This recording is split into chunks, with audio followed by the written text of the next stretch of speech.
Hello, Minnesota, and Happy New Year. Welcome to the great year of 2014. I wish you, your family, and your loved ones all the best this next coming year, the best health, the best prosperity. And we have our second year of production here at the Tony Hernandez Show, so that is pretty exciting in and of itself.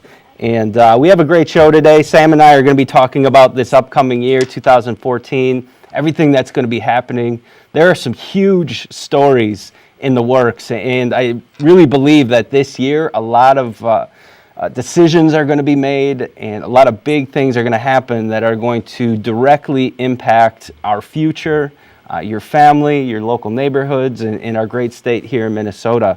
We have the 2014 elections for the U.S. House across the whole nation. Every seat is up.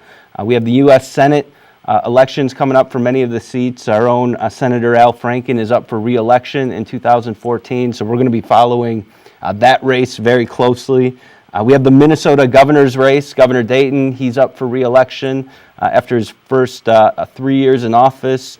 And there's a number of Republican candidates and maybe a few independent candidates that are vying to get the endorsement to run against Governor Dayton. So we're going to be definitely paying attention to that. There's some huge Supreme Court cases that are going to be decided this coming summer. Sebelius versus Hobby Lobby, a lot of things with Obamacare and the Affordable Care Act and MNsure.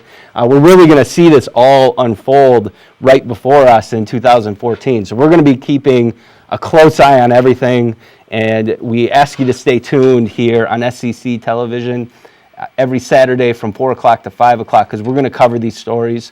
We're going to follow them as they happen, and we're going to work even harder to deliver the information that you need so that you can make your own decisions and your own feelings and votes about how things will be impacted. Another huge story that broke in 2013 was the St. Paul Archdiocese. Archbishop Neinstead has temporarily stepped aside after some accusations were made against him and some other things that are going on with that. There's going to be another debt ceiling debate and a whole lot more. And even more importantly is our very own East Coast correspondent, Sam Pearce, is going to be getting married in September to his beautiful wife, Claire. And it's going to be exciting. So we ask you to tune in every Saturday from 4 o'clock to 5 o'clock on SEC television. And we also play on SPNN in St. Paul. And of course, our YouTube channel is Tony Hernandez Show, and you can look that up. And hopefully someday, with the help of Sam, we'll have a website functioning up and running at TonyHernandezShow.com. And sorry, I must say, if you see that my eyes are a little bit bloodshot, and if I go off on tangents or lose a little focus, there's a reason for that. Last week, I've been up basically all night with my son Maximilian, whom I love very much, and my wife Leona. He's just been crying a lot. Hasn't been sleeping very much. He'll sleep for 20 minutes, and right when I'm about to fall asleep, I'll hear, wah, wah, wah, and he just wants to be held. That's pretty much what gets him to cry. So we're hoping that he does sleep a little more in this near future, but I wanted to show this video quick of him and let you decide. Max is 4 months old now, and I'm pretty sure, and I could be biased because I'm his father, that he said his first words here. So I'm gonna let you play that. Dallas, if we can pop that up on the screen.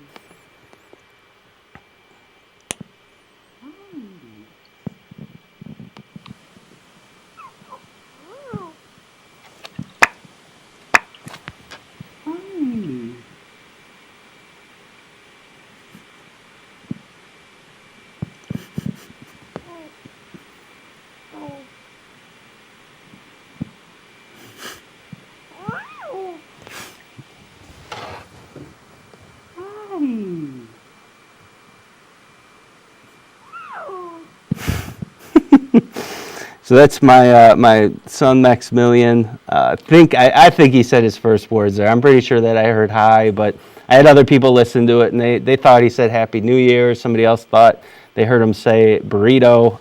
So I don't know. It's up to you. I'll let you decide. But I want to bring on our East Coast correspondent, Sam Pearce, now, and we'll introduce him to the show. Sam, happy 2014. How are you? Great, Tony. Happy New Year. Thank you. Happy New Year to you, and wish you and Claire the best. This is a pretty big year for you both, getting married in September. How are you feeling with everything? Is planning going well? Are you nervous at all? Let us know a little bit how you're feeling. Tony, I'm not too nervous. I'm excited for you and Leona to make a trip out to upstate New York for the wedding.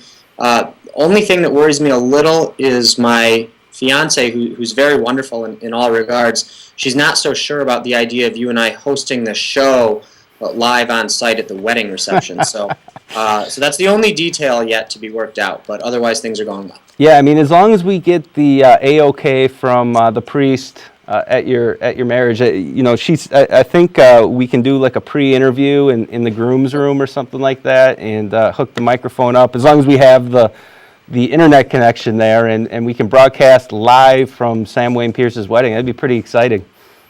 It'd be the first show to be broadcast anywhere outside the studio, correct?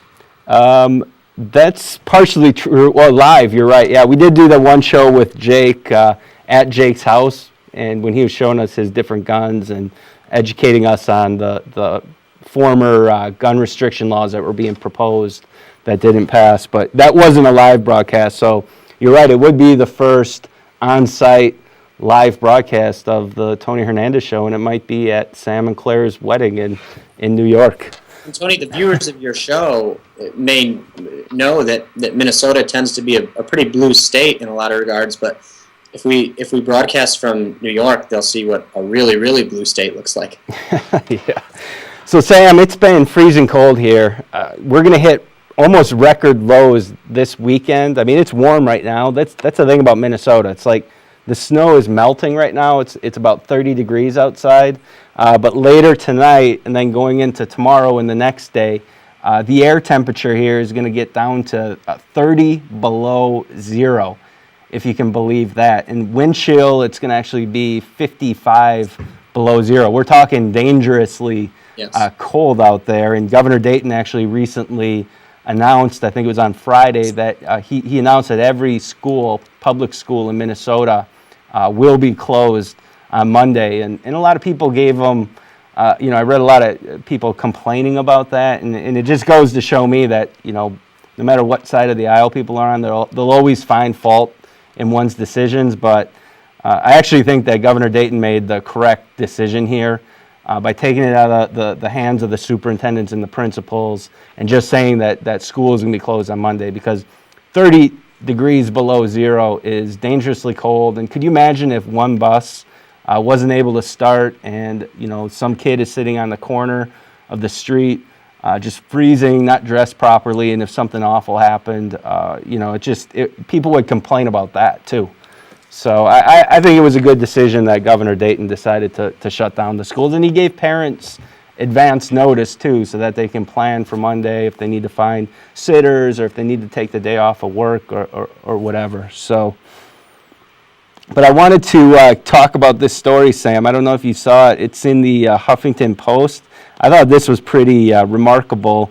They did a list, Dallas, if you pop that up, the 21 coldest colleges in the country, according to College Prowler. And if you scroll down here, and I just thought that this was pretty remarkable, because the number one coldest campus in the country is Minnesota State University in Moorhead. And if you go down to number 2, it's Concordia College in Moorhead, Minnesota. If we go down to number 3, it's the College of St. Benedict in St. Joseph's, Minnesota. Number 4 is St. Olaf College in Northfield, Minnesota. Number 5, University of Wisconsin-Eau Claire. Number 6 is Carleton College in Northfield, Minnesota. These are the top coldest campuses in the country. Number 7 is the University of Northwestern in our own St. Paul, Minnesota, not too far from here at the SEC TV studios. Number 8 is McAllister College in St. Paul. It's also one of the most liberal campuses in the country. Number 9 is the University of Minnesota, 9 coldest college. And number 10 is Minnesota State, and number 11 is University of Wisconsin. So out of the top 10, 9 of them are from they're from Minnesota. That's pretty amazing, isn't it, Sam? Yeah, and really, Tony, Eau Claire is almost Minnesota anyway, so you're almost 10 for 10. Yeah, it's freezing cold, but it can get rather dangerous, Sam. And there was a tragic story that came out from the University of Minnesota Duluth campus. A UMD student was found outside early one morning. She was outside in negative 17-degree temperatures, and it's a really tragic story. And definitely our thoughts and our prayers go out to this young gal and her family. But she nearly froze to death after falling asleep on a neighbor's porch following a night apparently of heavy drinking with friends. And it said, according to the police report obtained by the Duluth News-Tribune, Alyssa Jo Lomo had been drinking for 6 hours. She took various shots. But, to me, that's, not as important as the fact that this young gal, got so injured by the cold. And, the reason why I bring this story up is because, A, it's a tragedy. And, again, our thoughts and prayers go out to the Lomo family. But it's also, I think, a good learning situation for people because, drinking is all fine and dandy, when we send our kids to school. But it's just important to tell people to be careful. I don't think you can tell somebody that you love, your son, your daughter, brother, sister, whoever it is, to just warn them and to be careful because, I think sometimes we go into things blindsided and things happen, and it's just important to dress appropriately. If you are drinking, to drink in moderation or to make sure that you have responsible people to be able to take care of you. And but yeah, definitely our prayers go out to Alyssa and her family. It said that her hands swelled up to 3 times their normal size, caused her skin to splint. And from what I heard, and I don't know if this is true or not, but from what I heard, she's going to get both her hands amputated. And so that's a very tough situation for her, but she's going to be fine. She'll be able to function. And there's a lot of people who lose their limbs, U.S. soldiers, and they go on to live great lives. So just ask everyone out there to pray for this young gal and to also be careful this weekend and on Monday because, Minnesotans have a reputation for being tough. I saw somebody on last Saturday night, walking around with shorts, and it was below zero. And, he just was walking to his car, but I couldn't believe it. And, sometimes it's good to be tough, but you also have to be smart. So it's something that we definitely, just want to live by and to remember. Tony, I think you made a really good point when you were talking about this girl, unfortunately, that have to have the amputations. And you said kids are going to, and I think this young lady's 19 years old, which is very sad. But, advice that I give to, now you and I is, I guess, going on middle-aged men. But one of the things that we always did in school, and some of the viewers may know, you and I went to college together in Wisconsin, stick together. Mm-hmm. Make good friends, and when you go out, when you go to parties, stick together and look out for each other. And that's the advice I would give to parents or grandparents that are watching your show right now that maybe have kids that are college age or going off to college. Remind them of that. Their parents aren't there anymore, and they need to make friends and stick with each other. And take care of each other. Yeah, you're right about that. And you forget. When I was 18, and I'm sure you and I went to college together, Sam. You probably remember those days. Like I thought I was the smartest guy in the world. I thought I knew everything. But now I think back on it, I'm like, wow, I was pretty young actually. Heading off to college, thinking I knew everything, and you really do have to be careful. And like you said, stick together, stick with groups, because this gal, Alyssa, she was dropped off at her house after this night of drinking, and I'm not judging the drinking or anything like that, but the person who dropped her off, I read, was saying, yeah, she seemed fine. She was talking, she was coherent. She was able to walk. She wasn't falling over or anything. She got out of the car, and but the one thing she did, and I'm not blaming this girl either, but she didn't watch her go into the house. She dropped her off, as she was walking out, and then she drove off, which I'm sure, I've done before, like there's times you drop somebody off and you just go, you're like, you have your keys? Okay, everything all right? Okay, see you later, because you're in a hurry and, you don't think twice about it. But, if that person, and again, I'm not blaming that person, but if they would have just waited until they saw her go into the house and close the door, and like we used to do that when parents would drop me off. You'd go into the house and then you'd flip the light on and off to let them know that you were in okay. But it's just like little things like that may take an extra second or two, but, could ultimately save a life or prevent a massive injury. So your point is well taken, Sam, about just sticking together with your friends, staying in groups. If you are going to go out drinking, have somebody who's sober, to drive you around or to do whatever. But Sam, speaking of being careful, you know who else has to be careful this year, and I mentioned it in the intro, are all the people who are up for re-election in 2014. Every U.S. House seat is up. Many governors' seats are up across the country. U.S. Senate seats are up. And what does that mean? Everyone who is up for re-election is going to be extra careful in terms of their decision-making, what they do in the public eye, the votes they take or the votes that they don't take. Congress is notorious for not doing anything in election years that's even remotely controversial. And it almost seems like that's kind of the old boys club, with Republicans and Democrats bind together at these times of year because they love keeping their seat. And if you're a Republican and you're a Democrat, you may have some differences ideologically, but you have that similar motivation of wanting to be reelected. And it's one of the reasons why you see such high reelection rates in Congress. But this is going to be a big year. As I said, there's a lot of things happening internationally, nationally, and the economy with Obamacare. And it's really going to be interesting to see how everything plays out. And we put together some slides, actually, for some of our predictions. Sam, do you want to talk a little bit about that?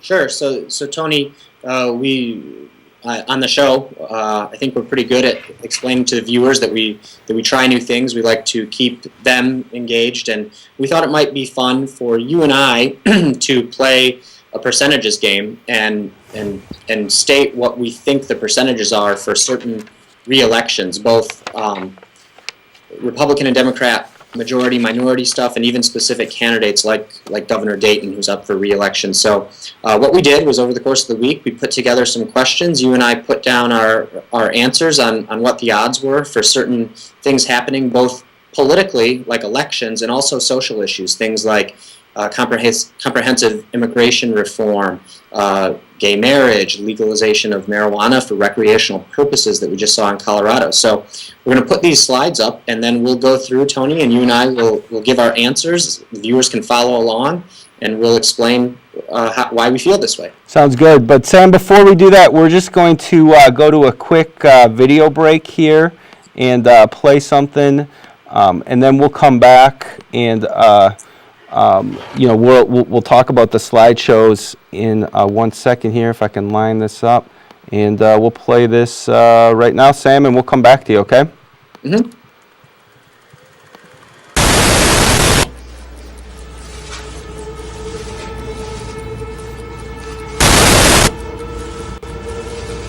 And so today, we're going to unveil the name for the Minnesota Insurance Exchange.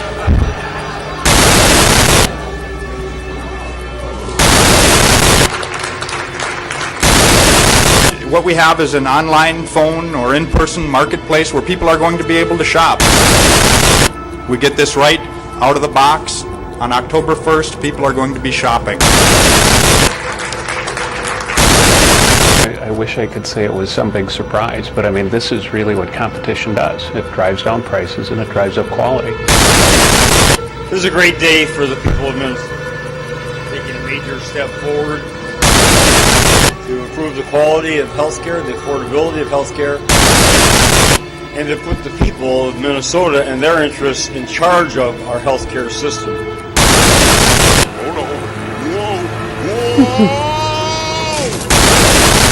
Paul Bunyan is making some real headway, I think.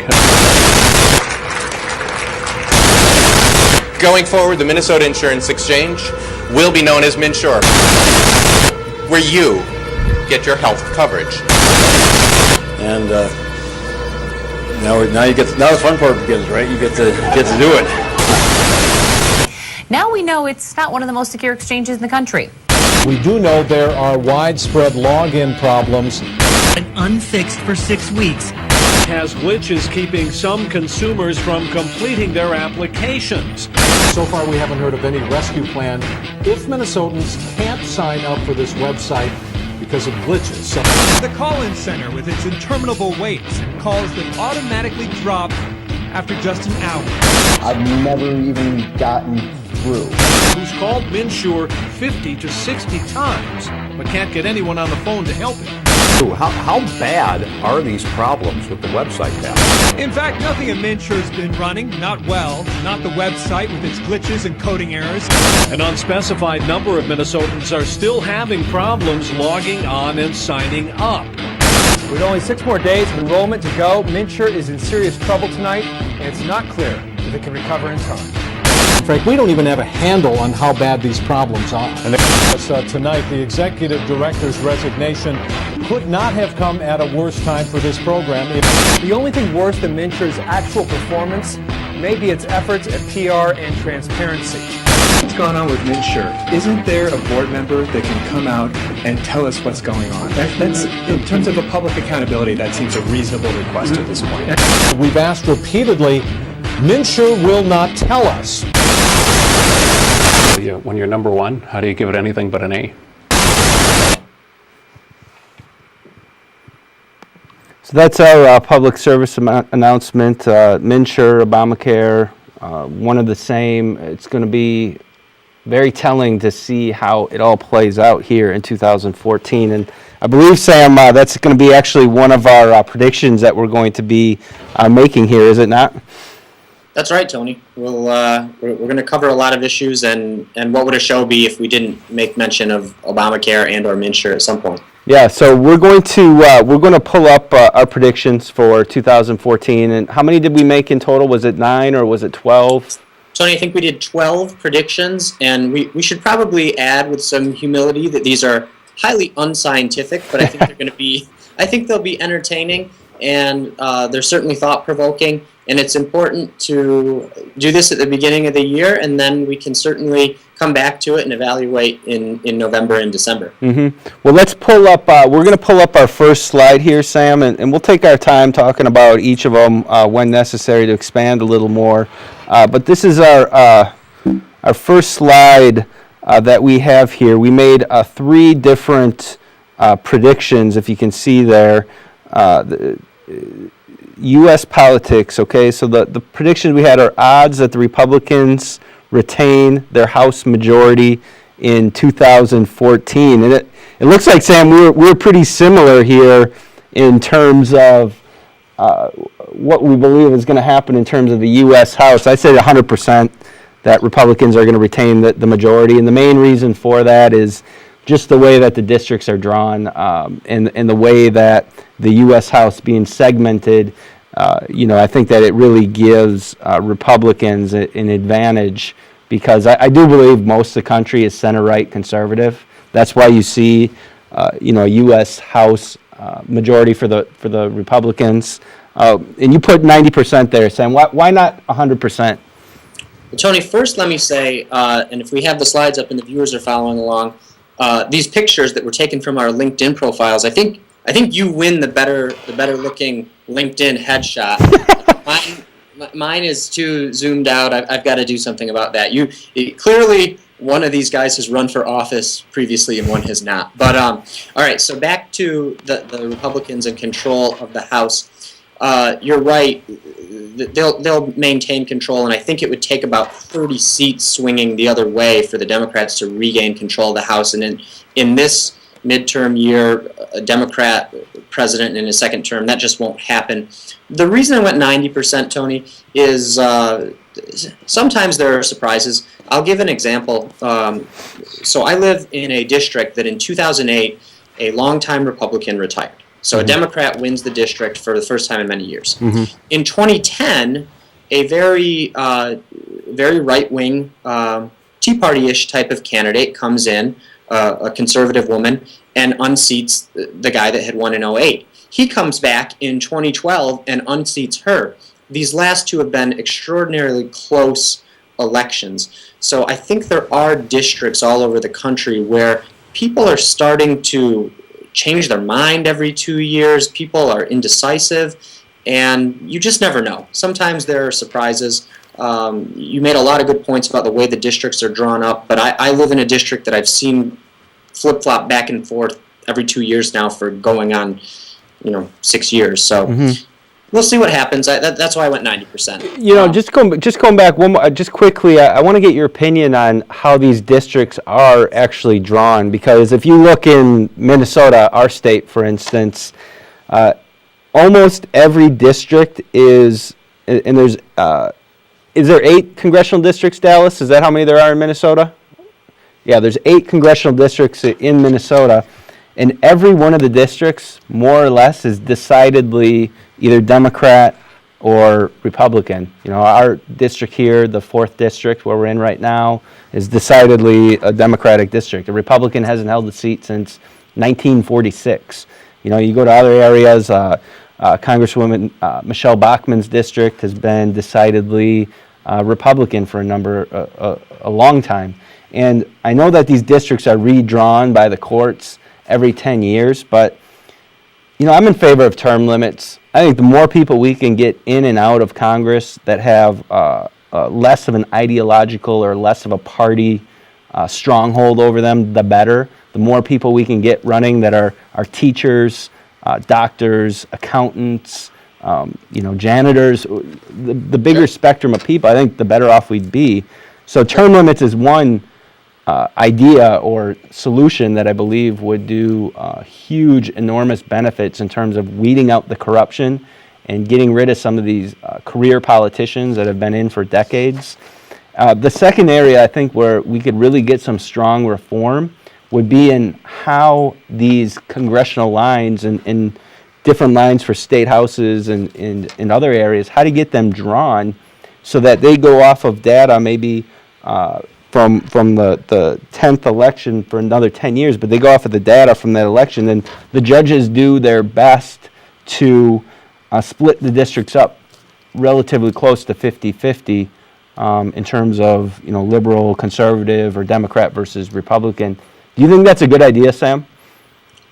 I'm not sure it's the best idea. I think there are demographic challenges, Tony, meaning that if you have a say an urban district that's heavily blue or typically votes for Democrats or DFLers in Minnesota, how do you divvy that up to be not so dominated by the Democrats? I think that's very difficult. And then if you have a really large, geographically large, but population more spaced out rural district that's red, how do you divvy that up anymore? I think that's a real challenge. I think it's good if the courts are responsible for it rather than the politicians themselves. That's the old term gerrymandering that the politicians years and years and years, hundreds of years ago started doing to ensure their viability and their re-elections. But I think the demographics is the biggest challenge. How do you split up what's a heavily urban Democratic district? I don't know. Yeah, and I think that's a good point. It's well taken. I do think that they could just maybe if you could just make a law that guides the judges as far as how they draw them up, and they need to make their best effort in terms of a high priority to make a more even split in the demographics of that particular district in terms of the voting tendencies, because the more competitive these races are, the better it is for the voters, I believe. Sure. And the less competitive the districts are, the more crazy the politician is that has a stronghold over that particular area. You can't get them out. They vote and represent kind of the fringe or the more the radical side of their district, and so many people's voices aren't heard. They're squashed. Their vote literally means nothing. If you live in a 70-30 district and you're part of that 30%, what does your vote really mean? Sure. On our aggregate scale, Tony, it's sort of like the Electoral College in the presidential election. I live in New York. If I don't want to vote for Obama, what's the point of voting otherwise? It's meaningless. There are, when people begin to problem solve, though, there are solutions, and there are a couple of states that don't do the Electoral College winner-takes-all methodology. Maine and Nebraska actually break it up by congressional district. So if the state has 5 electoral votes, let's say in Nebraska, one candidate could take 3 and the other could take 2 based on who wins districts. So if we start to think outside the box, there are solutions like that are available. We just need politicians that are willing to work towards those solutions. And again, the catch-22 is why would they want to put themselves out of a job? Yep, and that's exactly right. And what unifies Democrats and Republicans, especially in Washington, D.C., is their desire to keep their seat. And they'll do anything together in a unified manner in order to do that. And ironically, too, they always unify and come together when it comes to giving themselves raises as well. But we'll move on to the next prediction that we made here, Sam. So we got, let's see here. I'm going to put you up in this corner. I should almost put you over where your face is. But so prediction number 2, odds that Republicans take back the U.S. Senate in 2014. And I put 10% there, and you put 1% there. Did you just put 1% in just the random chance that... I put 1% because, again, anything's possible. But for the Republicans to take back the Senate, they'd have to pick up 6 senators, Tony. They obviously have to defend successfully all of the Republican Senate seats that are up for re-election. I think they have to defend 14, pick up 6 more. This would be gigantic for the GOP, but I think unlikely. There are a couple seats, I think West Virginia and Arkansas, that come to mind that the Republicans have a great shot to go get. But netting 6 new seats is going to be really difficult, particularly since there are some out there that the Democrats may pick up. There's a longtime Republican Senator, Saxy Chambliss, retiring in Georgia, and there is a moderate Democrat coming up in that primary that looks to present a good challenge to the Republicans in an otherwise red state. So there are seats the Republicans might pick up, but they're not guaranteed. Mm-hmm. Well, it's a real challenge. We're going to look at this article in Politico that talks about the 10 critical Senate races, and let's see. We'll scroll down. To South. It says South Dakota is one of the big ones. Republican Mike Rounds, a popular former governor, said he should handily pick up the seat being vacated by retiring Senator Tim Johnson, a Democrat. So basically, Politico is saying that South Dakota is in play and that Mike Rounds is gonna take that. Nobody is really rallying behind any of his challengers, and it sounds like he's going to walk into the U.S. Senate. And again, that brings up my point: is when these seats are open, they become much more winnable. When you aren't running against an incumbent who has huge advantages, then these become in play, and a lot of these do.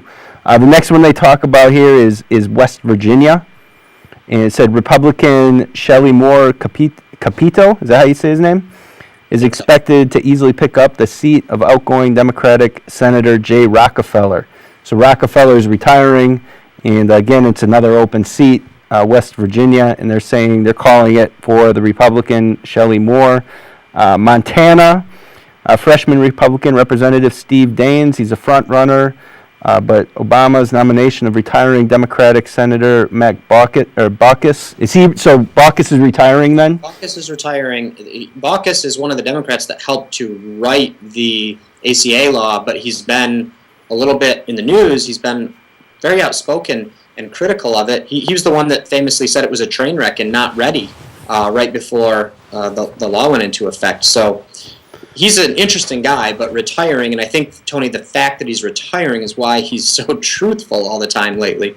But that race will certainly be interesting. Yeah, and again, that kind of is a good point for the term limits. A lot of people say that one of the best parts of having term limits, limiting the amount of terms that a congressional representative can have, is that at the end of their terms, they're much more likely to do the right thing versus the system where we have right now, which is just to do the thing that's going to get you elected and reelected year after year after year. And if you have term limits, I believe that you'll see legislators that will make principled decisions that are for the common good, for the good of the whole country, versus keeping their seat. Next one is Arkansas. Senator Mark Pryor, who didn't even have a Republican opponent in 2008, is probably the most vulnerable incumbent running for re-election. Said the son of a popular former senator, Pryor is bending over backwards to distance himself from Obama in a state the president lost by 24 points. Wow. Said, but Pryor voted for Obamacare and could be easily linked with the president in commercials. So that's a pretty interesting one. It says Republicans got a dynamite recruit and freshman Representative Todd Cotton. He's an Iraq War veteran and went to Harvard Law School. And so we'll have to see what happens in Arkansas for that. And then the last one they talk about is Louisiana. It said Democratic Senator Mary Landrieu is a survivor, the third termer, always a top GOP target, has never won with more than 52% of the vote. And it said because there's no primary in Louisiana, Republican Bill Cassidy must fend off challenges from his right. A retired Air Force colonel and a state representative are both running. So that's going to be... That's really interesting, Tony. That one is going to be interesting because we're seeing, there's an example of a race where we're seeing what happens, this split within the GOP. If there are a few of them running and that race gets nasty and they beat each other up publicly and on the air, and then Senator Landrieu gets enough of a majority that there's no need for a runoff election there because there's no primary, she could keep her seat. Yeah, it's that is fascinating, and it is going to come down to how this year 2014 shapes up in terms of is the Affordable Care Act, is it going to get better, and are people going to come to grips to accepting it, or is it going to get worse? And that remains to be seen. The other thing to watch out for, Tony, the Democrats have done, I think, an excellent job for about 2 years now at spinning. And we talked last week on the year in review, we talked about 2013 as the year of the scandal. But what happened to that IRS story and Benghazi and some of these things they just spin their way out of. And my prediction in 2014 is the Democratic talking point will be that the faults, the problems with Obamacare and with state exchanges are more a matter of the Republicans not wanting to work with them to make improvements. Mm-hmm. And I can see them spinning that, and Republicans will really have to do a good job at keeping it fresh in the minds of American voters that they didn't want this system to begin with. Mm-hmm. And the other question, that's a good point, Sam. And the other question that I'm going to be very interested in seeing is, are Democrats, both the card-carrying Democrats and the people who have voted Democrat the last 3 terms, are they going to remain loyal to the agenda that's being put forth? And so far, from what I see, just in the people that I know, if you look on Twitter, Facebook, and people that I talk to, one thing about Democrats is they really buy into this blaming Republican narrative, and they are still not vocal about Minshir's failures. You hear a lot from conservatives and independents, but you're not hearing too much on the Democrat side. And so, is the Democrat base going to remain loyal and strong? That remains to be seen as well. And, a great example, too, of what I'm talking about is with, the conflict in Syria. Now, if you remember, the majority of Republicans were against going to war in Syria, and many of them cited the Iraq war as a reason to why we shouldn't go into Syria, because the Iraq war was sold to us that it would just be a few months and we'd be greeted as liberators and then we'd be out. And Syria was kind of sold in the same way. It's going to be quick. We're going to get rid of those chemical weapons. We're going to get rid of Bashar, and then it's going to be done. You saw people like Congresswoman Betty McCollum, who was against the Iraq war. But then when Syria came around, she was one of the few people here in Minnesota that was ready to agree to a full-fledged invasion to Syria. And I thought that was remarkable. And, to me, it demonstrates kind of what the Democratic Party is all about. It's not really about peace. It's not really about doing the right thing. It's not even really about helping the poor. What it's really about is just, sticking with the party no matter what. And I think that's kind of what we saw with Representative McCollum is I don't think she really wanted to go to war with Syria. I think that she was just standing by President Obama. And I think she probably had people who calculated that stick with Obama through thick and thin, and you'll keep your seat. Sure. I think that's kind of the calculus that occurs here. You keep your seat, or that loyalty is maybe rewarded down the road with another job in somewhere else, in another administration, because of that loyalty. The Clintons, look at the Clintons, and it'll be the same with the Obamas when President Obama leaves office. They don't disappear from politics, particularly Democrats. They don't disappear because it's the only thing they know how to do. So I think a lot of these state representatives and senators, if they are viewed as loyal to the president, I think they perceive, there's a good chance that this person will back me later on in my career. Yeah, I think you're right. And we're going to move on here to our third prediction, Sam.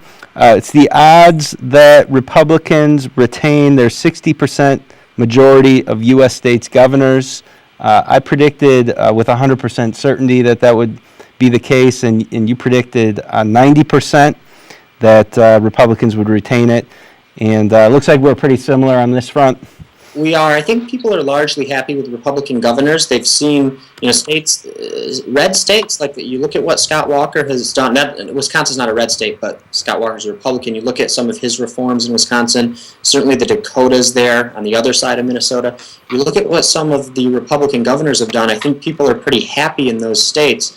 Now, there are some traditionally blue states like Michigan and Pennsylvania that have Republican governors that came in 2010 that are not so popular, don't have great approval ratings. So that's why, Tony, I went 90%. Quick note that I wanted to add before we move through the predictions on these gubernatorial races.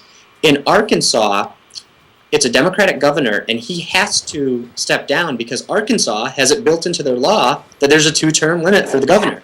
And you had brought up term limits, so I wanted to share that with the viewers today. And on a more lighthearted note, Tony, I thought that was interesting that in the Clintons' home state, they have a law that's kind of anti-corruption and anti-big government. I thought that was entertaining. Yeah, and we have that same term limit here in Minnesota. The governors are limited to 2 terms. Are they not in New York? No, I think in New York you can run at least 3. I'll have to double check, but we've had a stretch of bad governors here. You remember Eliot Spitzer had to step down, so I don't know how many times he would have been reelected.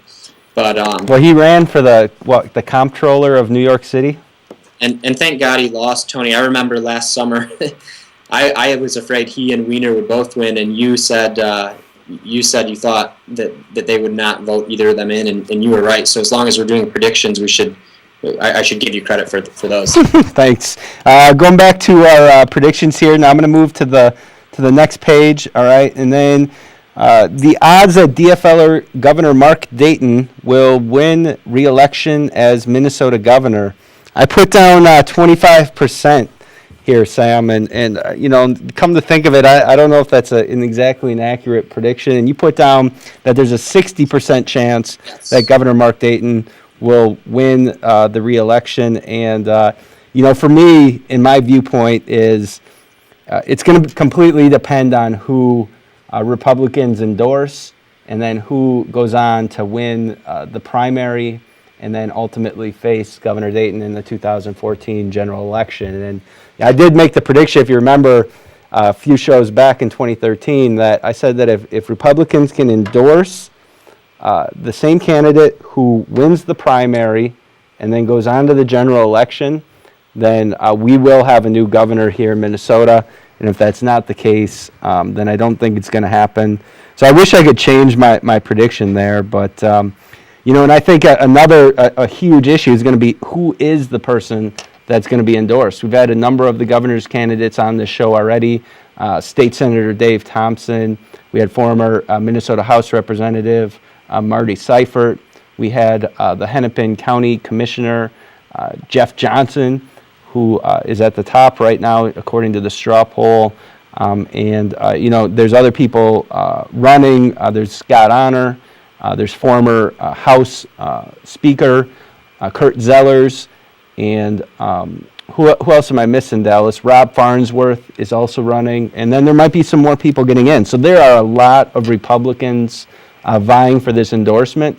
Many of them had said that they're going to go on to the primary no matter what happens in the endorsement, and to me that poses a risk as to the state and the unity of conservatives here in Minnesota, and in terms of being able to compete with Dayton. So, I really think that whoever is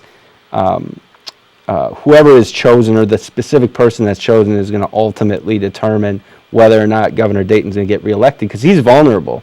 With the failures of Minshire, with the Vikings debacle with the stadium, with the increases of taxes, the business-to-business taxes, the warehouse tax, the tax on tobacco, all the different taxes that were introduced, I think really is going to put Governor Dayton in a very tough spot. And there's even rumors that he may not actually run, although he's campaigning and fundraising right now.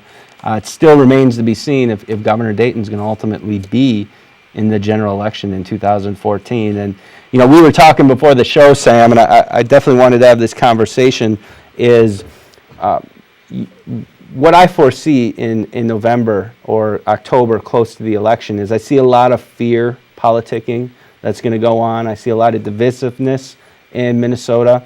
And in particular, I believe that one of the strongest scripts, or what the Democrats here in Minnesota are going to try to frame the governor's race on, is they're going to say something like, don't vote for the Republican.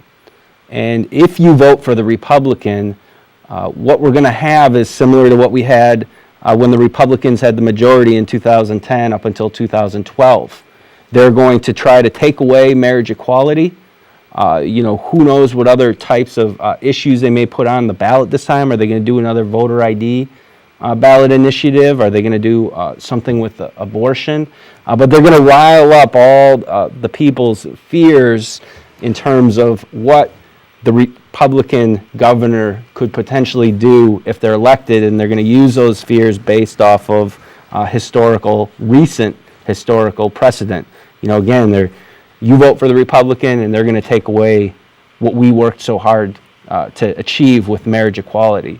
You vote for the Republican, and they're going to bring us back to the President Bush policies of trickle-down economics and taxation for tax breaks for the rich, and and I think it's going to have it could potentially have a strong effect, and therefore that's why I think whoever is endorsed and whoever runs in the general election against Governor Dayton, it's very, very important that we endorse the right person.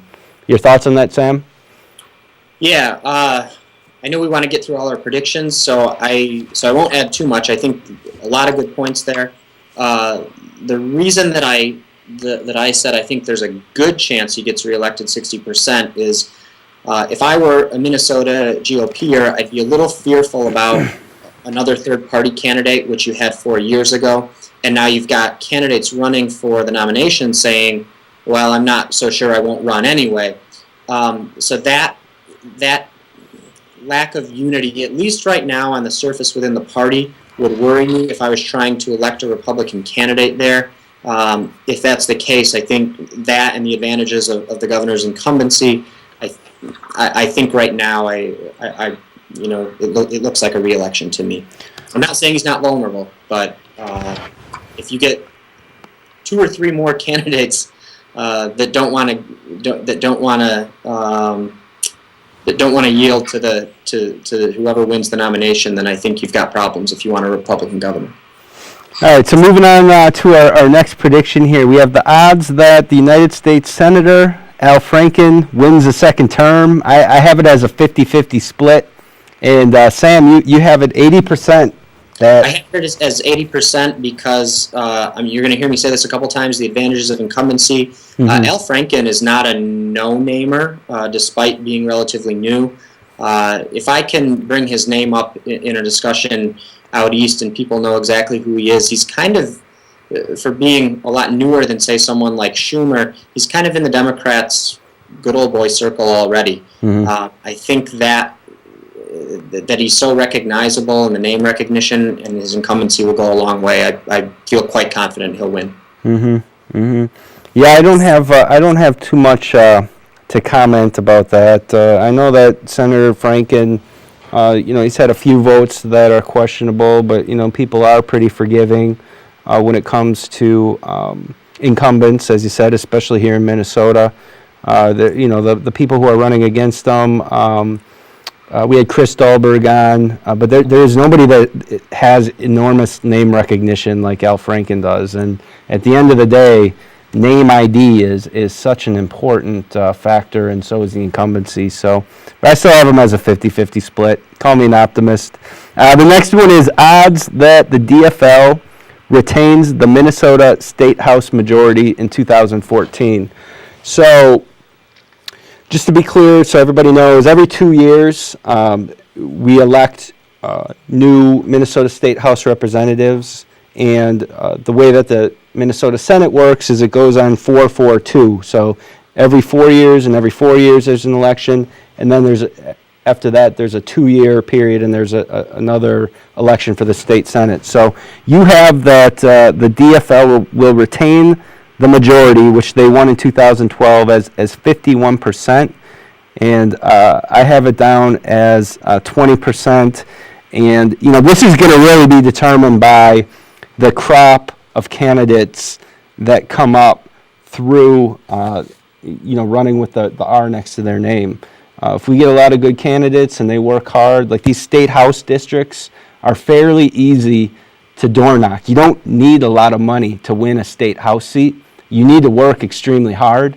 You need to, if you're a new person running, you need to get out in your district and knock on every door 3 times, introduce yourself, ask for the vote, write down the address, supporter, not a supporter, far left liberal, take those notes. But it is doable. The Republicans won the majority in 2010. They lost it in 2012. And we'll see if they can win back the majority in 2014. And we'll talk about it next show, but there was a couple scandals that came about as to how the Democrats were able to win in 2012. They were fined $100,000 by the Minnesota State Campaign Finance Board for basically engaging in expenditures and working with independent groups that were using campaign expenditures, and they can't have any communication, and they clearly did, and the DFL was fined $100,000 for that, but at the same time they won their majorities that year. So we'll see what happens with that. We'll move on to the next slide here, Sam. Sure. Whoops. Let's see here. Okay, so the next one is odds that more states legalize gay marriage. There was a number of states. Dallas, do we know how many states have same-sex marriage recognition? Sam, do you know by chance? Minnesota was the 12th, and I don't believe there's been another since then. So we're talking about 12 out of 50. And Tony, I think this one is an easy one. I see it I see it happening again this year. And what do you have a state in particular that you think it's going to happen in? No, not yet. I'll have that prediction next week. Okay. But I think it's an easy rallying cry. So in the 2012 elections, when President Obama is up for re-election, a lot more people turn out to vote for president than in a midterm election. So a lot of the Democrats are going to need to find a way to get turnout, those that feel vulnerable, the ones we talked about in the Senate or the House or even local state houses. So I think putting something that's near and dear to liberals' hearts on the ballot in the way of a referendum or campaigning on it is a way to get out the vote. And that's why I'm confident that we'll see this as a tool for the Democrats for several years to come as far as getting out the liberal vote. Yeah, I think you're right about that. And then the next one that we did are the odds that any of the states or the federal government passes more restrictive gun control. And I said 10%, and you said 1%. I think we're probably both on the same page there, especially this being an election year, an even year. I don't think any government, after what happened here in Minnesota and other places, I don't think that they have the appetite for the risk that is involved in messing with the Second Amendment, with people's gun rights. Last year, when it wasn't a midterm election year, the Democrats in the Senate basically turned and ran with their tails between their legs. They did not want to support the president's initiatives. So I thought that was very telling, and I don't see that changing. Although, correct me if I'm wrong, Dallas, I think that U.S. Senator Al Franken, he was on board with President Obama's gun restriction platform. And, you know, Sam, you've talked about the importance of Republicans using the social issue of the Second Amendment, the right to bear arms, in their favor. I think in Minnesota that holds very true. So if the right candidate comes on and can frame Al Franken in a way as him trying to take away people's guns, that'll play very, very well for the folks in northern Minnesota, greater Minnesota, where, you know, they may have DFL leanings, or they may have the DFL in their family history, but if they feel like their guns are being threatened, they will vote the other way on that issue. So that's why I think Chris Dahlberg, so far in my opinion, he looks like the strongest candidate out of the group who's running for the endorsement against Franken, because he's from that area. He has won a bunch of votes. He's a county commissioner in St. Louis County. He won in a Democrat district as a Republican, and he is strong on the Second Amendment. I think that he would have a very good chance running against Al Franken. But yeah, Dallas said that President Obama did about 28 gun regulation executive orders so far, all of which I think that have been supported by Senator Al Franken. So quickly, Sam, our last prediction, we had to guess over or under 13, and the number of states that will increase the minimum wage in 2014. And I said under 13, and you said over 14. Can you explain that real quick, Sam? I think this is another one like gay marriage that the Democrats will need to use to get out the liberal vote. I think we've seen demonstrations, we've seen workers from fast food restaurants strike all over the country. This is not my opinion, good or bad, but I think we will see the minimum wage be raised in more than 13 states. We very well could. We very well could. And, you know, next week we should maybe talk more about the minimum wage. And I would love to get into the Chris Cluey controversy today, too. But maybe we can talk about that next week. But I just want to thank everybody for tuning in to the Tony Hernandez Show. We broadcast live every Saturday from 4 o'clock to 5 o'clock on SCC Television Studios and also on SPNN. And we replay on our YouTube channel, Tony Hernandez Show. Thank you for tuning in. May God bless you. May God bless America. And vaya con Dios.